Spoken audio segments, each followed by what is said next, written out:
This reading is from Donna Haraway. It comes as the foreword to the Cyborg Handbook, which was edited by Chris Havels Gray and published in 1995. Cyborgs and Symbionts Living Together in the New World Order by Donna Haraway.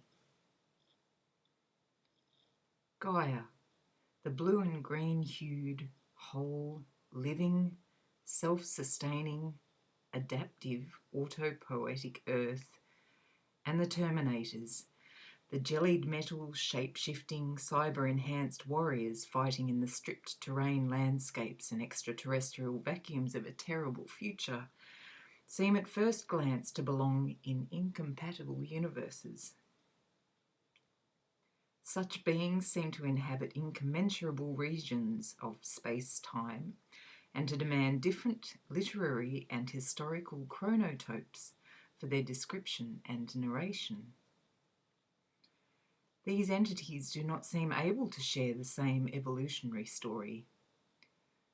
Similarly, the world's first being to be called Cyborg, a white laboratory rat at New York's Rockland State Hospital in the late 1950s, with a tiny osmotic pump implanted in its body to inject chemicals at a controlled rate to alter its physiological parameters, does not seem to be close kin to the naturally occurring microorganism Mixotricha paradoxa, a protist denizen of the hindgut of a South Australian termite. The implanted rat and the metal flesh warrior seem to be paradigmatic cyborgs, the perfect postmodern poster children for the New World Order's ad campaigns. Surely the whole Earth and its natural offspring have a different ontology. But all four of these entities, the cloud-wrapped whole Earth named after the Greek goddess who gave birth, incestuously, to the Titans, the machine-enhanced warriors with a cinematic future, the rat cyborg in a psychiatric hospital, and the microorganism with the intriguing Latin name are members of the same post-World War II clan. This clan is also the human family in a globalized New World Order. That order has emerged from the fusion reactions of the Cold War and the space race, and from the turbulent planetary flows of capital in the last half-century of the second Christian millennium. The practices which bind the global family together in a generative matrix are no mere metaphoric flights of fancy. These practices are the simultaneously fiercely material and irreducibly imaginary, world-destroying and world-building processes of technoscience. Products of promiscuous mixings and fusings, Earth Goddess, Terminator, enhanced rat and termite guest, all demand that we think about three basic questions. What are the terms for living together in the New World Order? Who will find which terms to be livable? And what is to be done? Let us sneak up on these tendentious questions by examining more closely each of the four beings populating my cyborg pretext. This narrative is in the tradition of edifying natural history, or better, natural technical history, and it prefaces the rich handbook that follows. My imploded story insists on the inextricable weave of the organic, technical, textual, mythic, economic, and political threads that make up the flesh of the world. Gaia is the name that James Lovelock gave in 1969 to his hypothesis that the third planet from the Sun, our home, is a complex entity involving the Earth's biosphere, atmosphere, oceans and soil, the totality constituting a feedback or cybernetic system which seeks an optimal physical and chemical environment for life on this planet.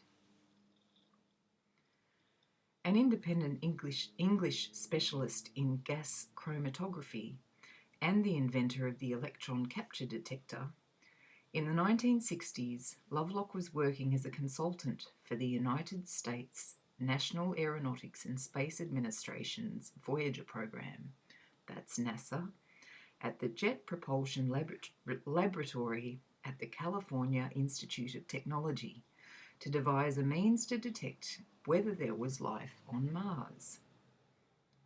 Fundamental problems for the project turned on defining what constituted life and thinking about how to detect it on Mars gave a fresh perspective on how to think about life on Earth.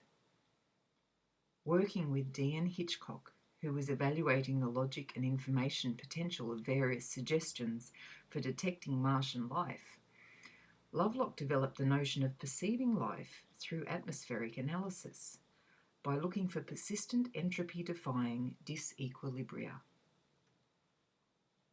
But in 1965, the US Congress abandoned the Martian exploration program, although the venture was later resumed in the Viking expeditions.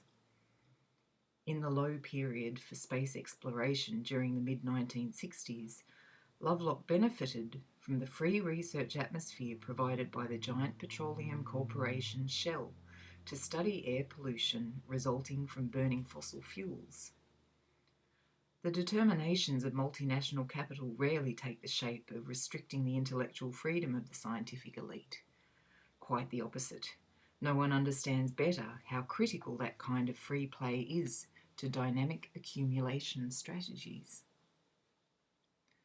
Lovelock approached the pollution problem from the point of view of the atmosphere as an adaptive mechanism that was an extension of the biosphere.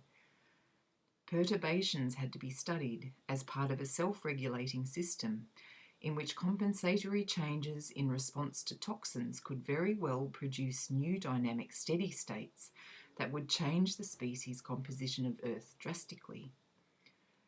Global atmospheric research is at the origin of struggles over livable environments in cyborg worlds. Going from measurement of gases in the Earth's atmosphere, Lovelock reasoned that the observed composition could not be maintained by chemical processes alone. The Earth's atmosphere showed a stunning disequilibrium that suggested not only that it was the product of the life processes of organisms, but more. A disequilibrium of such scale implied that the atmosphere was an extension of a living system designed to maintain an optimal environment for its own support. In short, the whole Earth was a dynamic, self-regulating, homeostatic system. The Earth, with all its interwoven layers and articulated parts, from the planet's pulsating skin through its fulminating gaseous envelopes, was itself alive. Lovelock's perception was that of a systems engineer gestated in the space program and the multinational energy industry, and fed on the heady brew of cybernetics in the 1950s and 1960s. Not, say, the intuition of a vegetarian feminist mystic suspicious of the Cold War's military-industrial complex and its patriarchal technology. Lovelock's Earth, itself a cyborg, a complex autopoietic system that terminally blurred the boundaries among the geological, the organic, and the technological, was the natural habitat and the launching pad of other cyborgs. And just as the pod people in the classic 1956 film The Invasion of the Body Snatchers looked exactly like humans, yet not yet transformed by infectious extraterrestrial cosmic seeds, vectors of a different life, of species transforming information, one could not tell by looking that the Earth and its inhabitants had become cyborgs. The transformation implicit in Lovelock's prescient perspective was in fleshy tissues of meaning. The whole Earth, a cybernetic organism, a cyborg, was not some freakish contraption of welded flesh and metal worthy of a bad television program with a short run. As Lovelock realised, the cybernetic Gaia is rather what the Earth looks like from the only vantage point from which she could be seen, from the outside, from above. Gaia is not a figure of the whole Earth's self-knowledge, but of her discovery, indeed her literal constitution in a great travel epic. The signals emanating from an extraterrestrial perspective, such as the photographic eye of a spaceship, are relayed and translated through the information processing machines built by the members of a voraciously energy-consuming, spacefaring hominid culture that called itself mankind. And man is, by self-definition, a globalizing and therefore global species.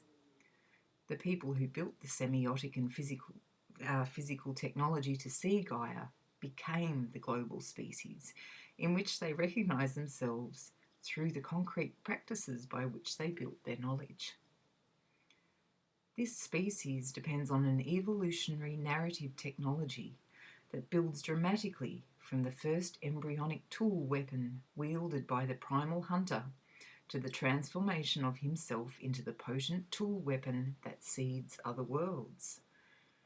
To see Gaia, man learns to position himself physically as an extraterrestrial observer looking back on his earthly womb and matrix. The cyborg point of view is literal, material, and technical. It is built, located, and specific, like all meaning-making apparatuses. Whatever else it is, the cyborg point of view is always about communication, infection, gender, genre, species, intercourse, information, and semiology. The material fictions of man, his lived primal story, are the imaginative technologies of NASA. On November the 9th, 1967, Apollo 4 sent back to Earth from 9,850 nautical miles above its surface the first US picture of the whole Earth. That family snapshot, grandmother to the Swedish photographer Leonard Nilsson's 1977 famous, gorgeous, global, gold-gleaming, extraterrestrial aborted human fetuses published in A Child is Born, has been disseminated on everything from protesters' t-shirts at the Nevada nuclear test site to the cover of the Whole Earth catalogue to the packaging for the Maxis Corporation's best-selling computer game based on the Gaia hypothesis, Sim Earth. NASA's Whole Earth image is like a picture on a seed catalogue. Seed of the future, concentrating all the potencies of an infinite series of past acts of generation.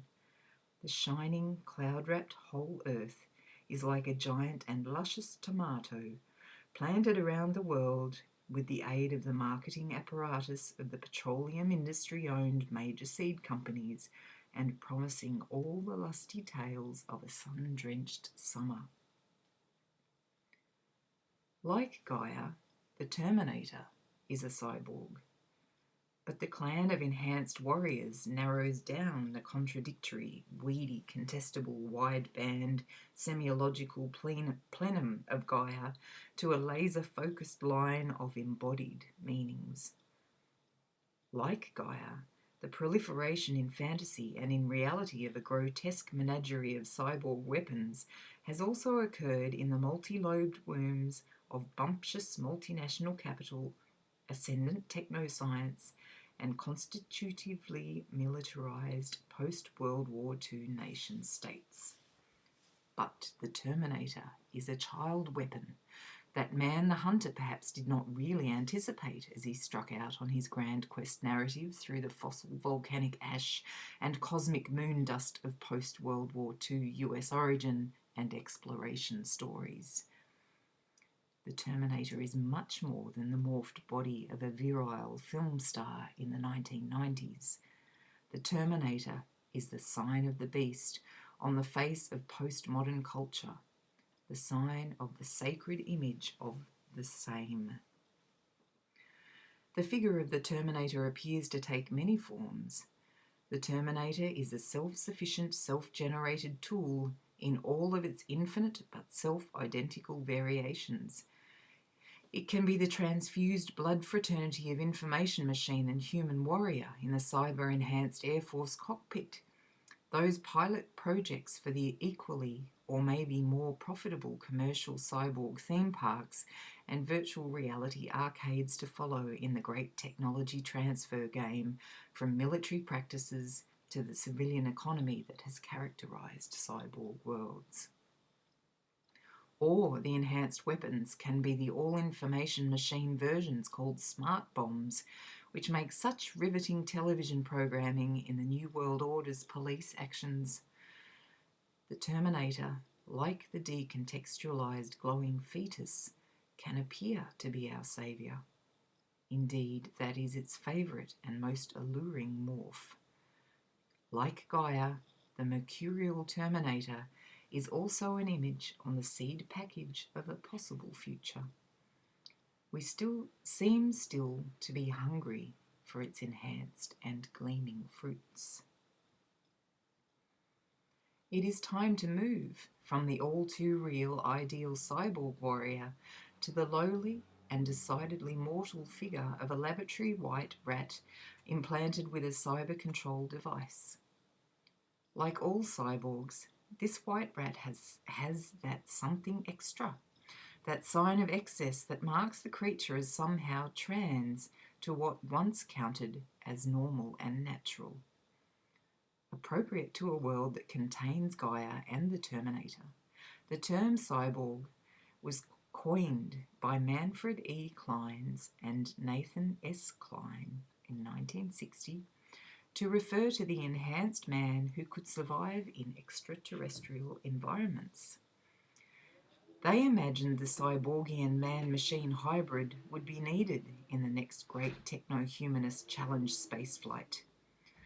Most Western narratives of humanism and technology require each other constitutively. How else could man make himself? DuPont had the right idea: better things for better living. A designer of physiological instrumentation and electronic data processing systems, Clynes was the chief research scientist in the Dynamics Simulation Laboratory at Rockland State Hospital in New York.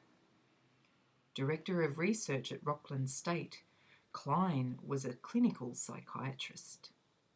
Their article was based on a paper the authors gave at the Psychophysiological Aspects of Space Flight Symposium, sponsored by the U.S. Air Force School of Aviation Medicine in San Antonio, Texas. Enraptured with cybernetics, they thought of cyborgs as self-regulating man-machine systems. Space-bound cyborgs were like miniaturized, self-contained Gaias. One of Clynes and Kline's first cyborgs, a kind of pilot project for Gaia Man, was our standard white laboratory rat implanted with an osmotic pump designed to inject chemicals continuously to modify and regulate homeostatic states. The rodent's picture was featured in the article that named its ontological cyborg condition.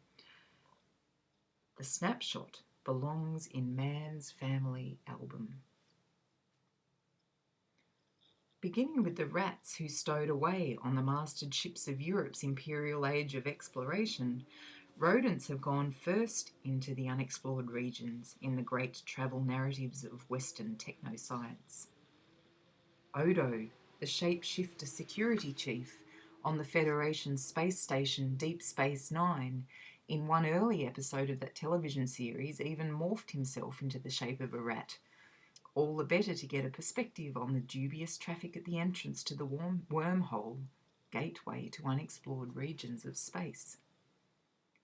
Anthropologist Deborah Heath, who studies the many-sided cultures of genetic technology, tells me that one of the avidly sought candidate genes for human breast cancer has been named Odo by the research team attempting to isolate and sequence it. Meanwhile, Deep Space Nine, with all its flexible bodies, is ideal for the reduced expectations of technophilic USs in the New World Order of the 1990s. I certainly cannot recall any rats, morphed aliens or not, on the Starship's Enterprise in the earlier generations of the Star Trek myth.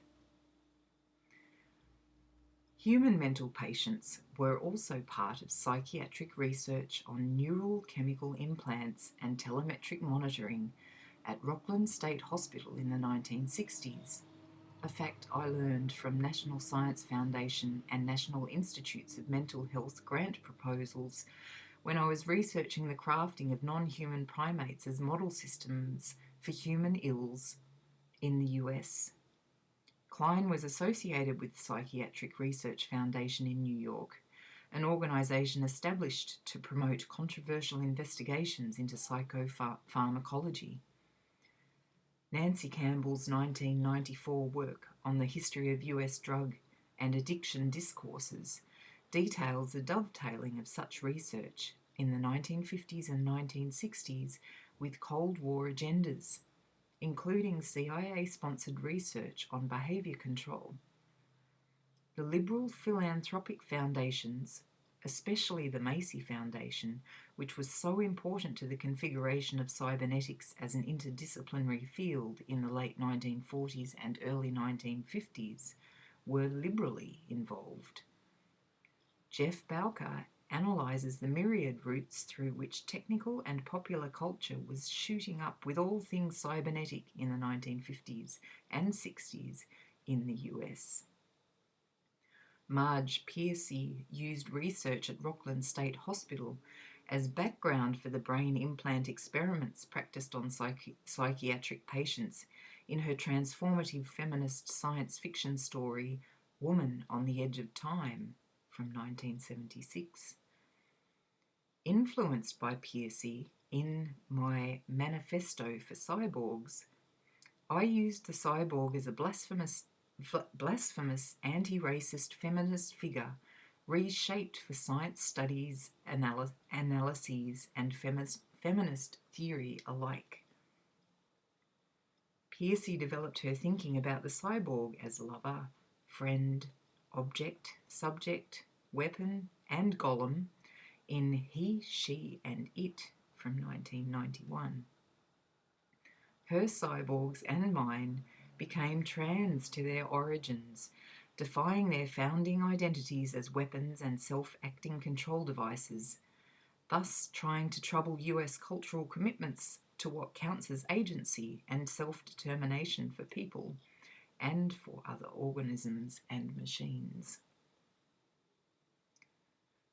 Subsisting not in the vast reaches of interstellar space, where the 1950s rat cyborg was semiotically bound, but in the dark passages of a termite's gut, the humble Mixotrica paradoxa is perhaps most trans of all to standard natural history accounts of unity and agency in cyborg lives lived within the crevices and fluids of Gaia's multiform flesh.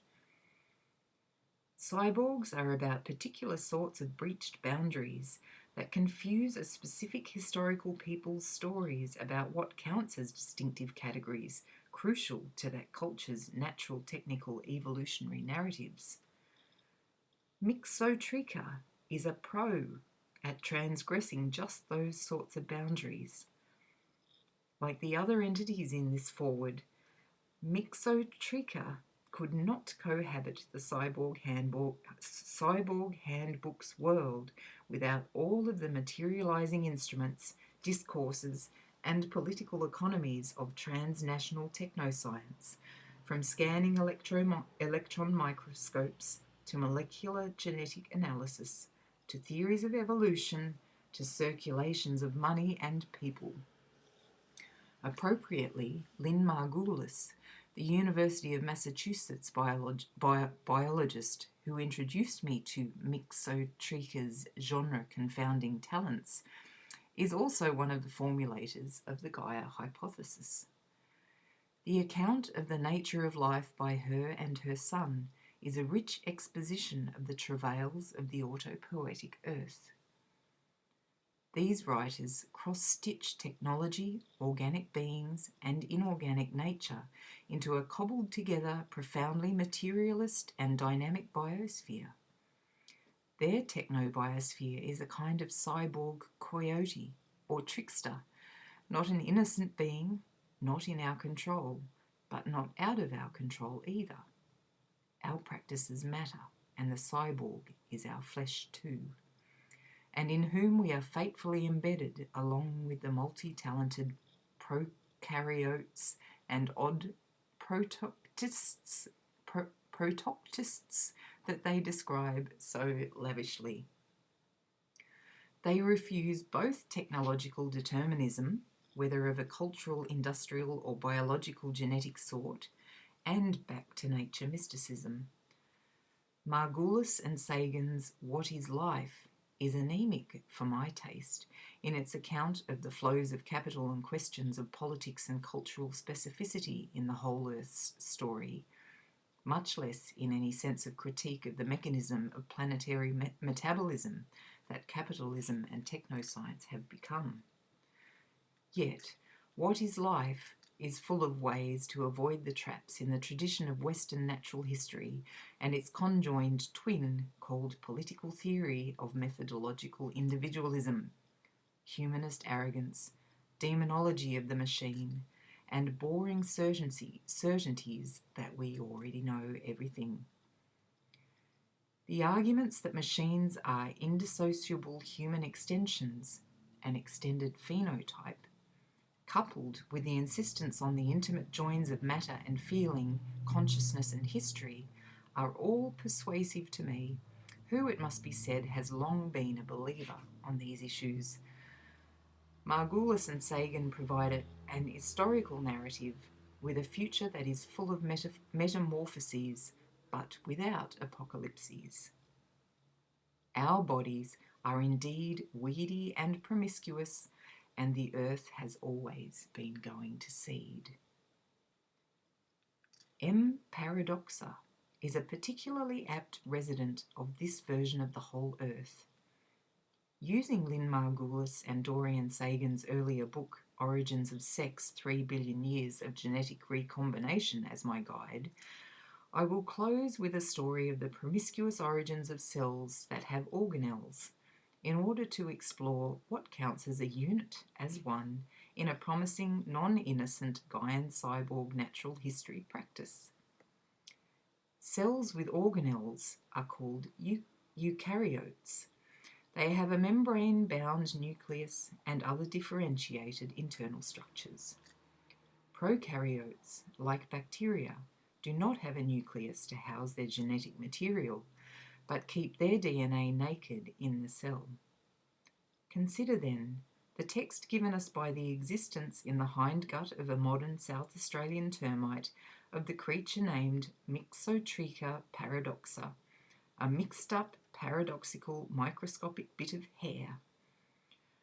This little filamentous creature makes a mockery of the notion of the bounded, defended, singular self out to protect its genetic investments. The problem our text presents is simple. What constitutes M. paradoxa? Where does the protist stop and somebody else start in that wood-eating insect's teeming hindgut? In the five-kingdom classification of life, a protist is a member of the Protoctista, which is made up of microorganisms and their larger descendants composed of multiple heterologous genomes, not belonging to the plant, animal, fungus, or bacterial kingdoms, but constituting a kingdom of their own. Protoctists include algae, slime molds, ciliates, and amoeba, among many others. The multiple heterologous genomes are the source of my pleasure in these abundant and baroquely elaborated beings.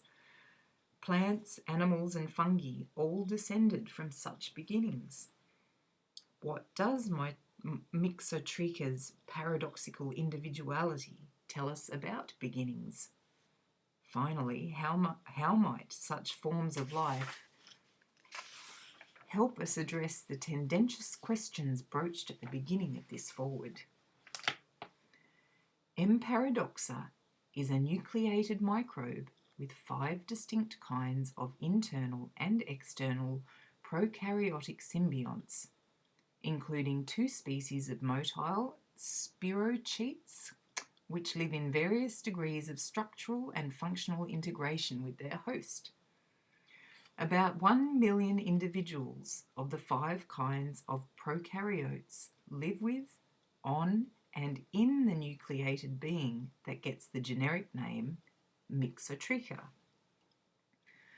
The substantive seems to imply an individuality, a basis for the name, that must make any serious cosmic nominalist orgasmic. When the congeries reach a couple of million, the host divides, and then there are 2, or some power of 10 of 2. All the associated creatures live in a kind of obligate confederacy. Opportunists all, they are nested in each other's tissues in a myriad of ways that make words like competition and cooperation, or individual and collective, fall into the trash heap of pallid metaphors and bad ontology. From Margulis and Sagan's symbiogenetic point of view, Mixotricha's kind of confederacy is fundamental to life's history. Such associations probably arose repeatedly. The ties often involved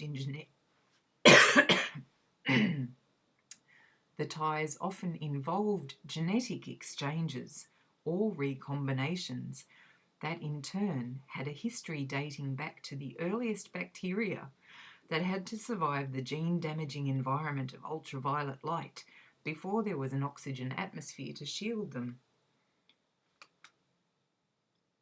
Quote, that genetic recombination began as a part of an enormous health delivery system to ancient DNA molecules is quite evident. Once healthy recombinants were produced, they retained the ability to recombine genes from different sources. As long as selection acted on the recombinants, selection pressure would retain the mechanism of recombination as well. End quote. I like the idea of gene exchange as a kind of prophylaxis against sunburn. It puts the heliotropic West into perspective.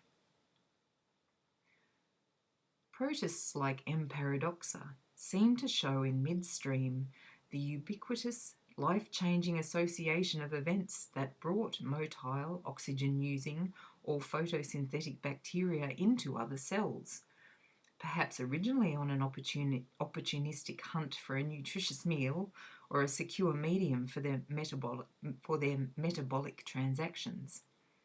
Some predators settled down inside their prey and struck up quite an energy and information exchange economy. Mitochondria, oxygen-using organelles with respiratory enzymes integrated into membrane structures, probably joined what are now modern cells in this way. Open quote. With the elapse of time, the internal enemies of the prey evolved into microbial guests and finally supportive adopted relatives. With the elapse of time, the internal enemies of the prey evolved into microbial guests and finally supportive adopted relatives.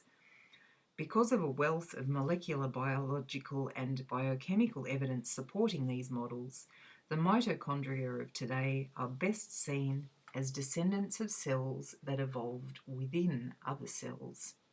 End of quote.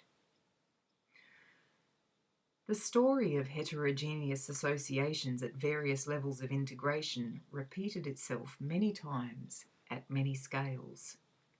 Open quote. Clones of eukaryotic cells in the form of animals, plants, fungi, and protoctists seem to share a symbiotic history. From an evolutionary point of view, the first eukaryotes were loose confederates of bacteria that, with continuing integration, became recognizable as protists, unicellular eukaryotic cells. The earliest protists were likely to have been most like bacterial communities. At first, each autopoietic, self-maintaining community member replicated its DNA, divided, and remained in contact with other members in a fairly informal manner. Informal here refers to the number of partners in these confederacies. They varied. End of quote. Indeed, they varied. And this kind of variation relies on a different narrative structure from the Terminator's endless repetitions. Mixotricha is a logo for a very weedy version of Gaia, where the monocultures of transnational agribusiness and the heavily capitalized rush to convert biodiversity into biotechnology for sale runs into at least a narrative and a figural speed bump. Undoubtedly, we will have to do more than mutate the stories and the figures of the cyborg citizens of the third planet from the sun are to enjoy something better than the deadly transgressive flexibility of the New World Order. I like to tell stories, and I regard biology as a branch of civics. I know that I am in a long tradition of natural historians, as well as laboratory scientists, in this pursuit. I also know that my stories, as well as those of my willing and unwilling scientist informants, are excruciatingly historically and culturally specific, whether acknowledged as such or not. And naturally, my stories are all true, or at least they aim to be, and in several dimensions at once. My hope is that this kind of truth is situated and accountable, and therefore able to be in power-sensitive engagement with other versions and materializations of the world. My stories are not impartial. They are for some ways of life and not others. I think that characteristic puts my account right in the middle of techno-scientific practice in general. Fact and fiction, rhetoric and technology, and analysis and storytelling are all held together by a stronger world than those who eschew taking narrative practice seriously in science and in all other sorts of hard explanation will allow. Even so, mutating the stories is part of a much bigger task of engaging the apparatuses for producing what will count as global and as us. I do not think that most people who live on Earth now have the choice not to live inside of and not to be shaped by the fiercely material and imaginative apparatuses for making us cyborgs and making our homes into places mapped within the space of titanic globalizations in a direct line of descent from the cybernetic Gaia seen from NASA's fabulous eyes. The global and the universal are not pre-existing empirical qualities. They are deeply fraught, dangerous, and inescapable inventions. The cyborg is a figure for exploring those inventions, whom they serve, how they can be reconfigured. Cyborgs do not stay still. Already in the few decades that they have existed, they have mutated, in fact and fiction, into second-order entities like genomic and electronic databases and the other denizens of the zone called cyberspace. Lives are at stake in curious quasi-objects like databases.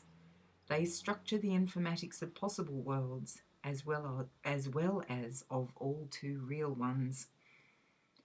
Whether our attention and our action is addressed to labour systems, sexual configurations, circuits of disease and well-being, banking wizardry, trajectories of food and the means to get it, political organising, religious visions, virtual realities and time-space compressions symbolised by the internet, racial formations, reality or the reality engine, Serious business or world-shaping play, cyborg figures have a way of transfecting, infecting everything. This handbook is a valuable guide to the cyborg worlds we willy-nilly inhabit, whether we want to or not. I think the handbook is one instrument for achieving what Elizabeth Bird, on the staff of the Center for Rural Affairs in Nebraska, called for in her slogan, "Cyborgs for Earthly Survival."